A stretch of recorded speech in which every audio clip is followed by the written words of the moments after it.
Any hundreds on the forecast recently? No hundreds, but we may try to hit 100 maybe by Monday for back to school. We've got this temporary warm up coming up, but then we've got another cold front coming in. So that's the good news. Remember, for most of the time in July, we kept hitting those hundreds left and right. You know, you have to wait quite a while for a cold front. But now that we're getting into August, still one of the warmest times of the year. Technically, the warmest part of the year for us here in western Arkansas and eastern Oklahoma is about that last week of July. So after that, we're starting to finally notice a few more signs of cool air. Essentially what happens, you get a cold front, and instead of it only lasting 1 or 2 days, it maybe lasts 3 or 4 days. It's small victories, but we'll take them.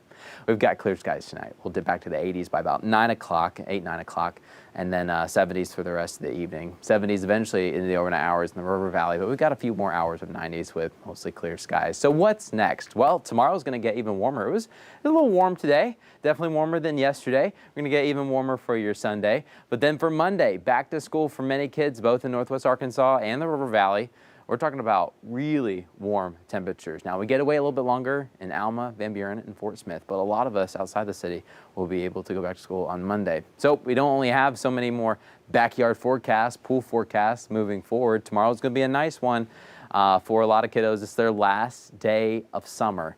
Summery weather on the way. Maybe Greta did hit the pool. Mid-90s in Northwest Arkansas, mid to upper 90s in the River Valley. Don't be surprised if a few of us in the River Valley try to approach 100 degrees. We've got a better chance coming up on Monday. Until then, we've got mostly clear skies this evening. We've got high pressure locked in place. We're looking good tonight. Of course, that moon's starting to get a little bit darker. We had that full moon the past couple of days. Beautiful, isn't it?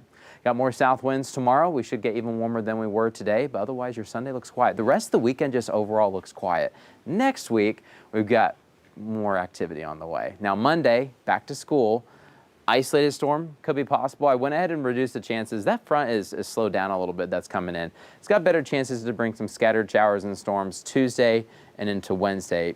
Trying to wrap things up on Thursday. So I went ahead and put Thursday's chances up a little bit, and especially in the morning, kind of wrapping this thing up. But as that system pulls on through, most of the heaviest rain will be in Missouri and then a little bit farther east of us and more in central Arkansas. But we could try to pick up a couple thunderstorms here and there, a few downpours. Hopefully you get some. We could still use some rain. But until then, we're warm through Sunday, warm through Monday as well for back to school. Temperatures starting in the 70s, and then I think on Monday we'll eventually hit those mid to upper 90s. Next week looks a lot cooler, back to the 80s, and we got some 80s for a while, it looks like. This front, Micah, that's coming in next week, maybe our biggest front that we've had so far for this season. Came at the perfect time. I mean, students are starting back to school, and then we have finally cooler weather for, recess and such. I mean, why not? Perfect forecast. Go hand in hand. Hey, the one time you came in on the weekend, you brought good weather. I appreciate it. I've got to come on more often. Well, coming up, one position group for Arkansas that's standing out after the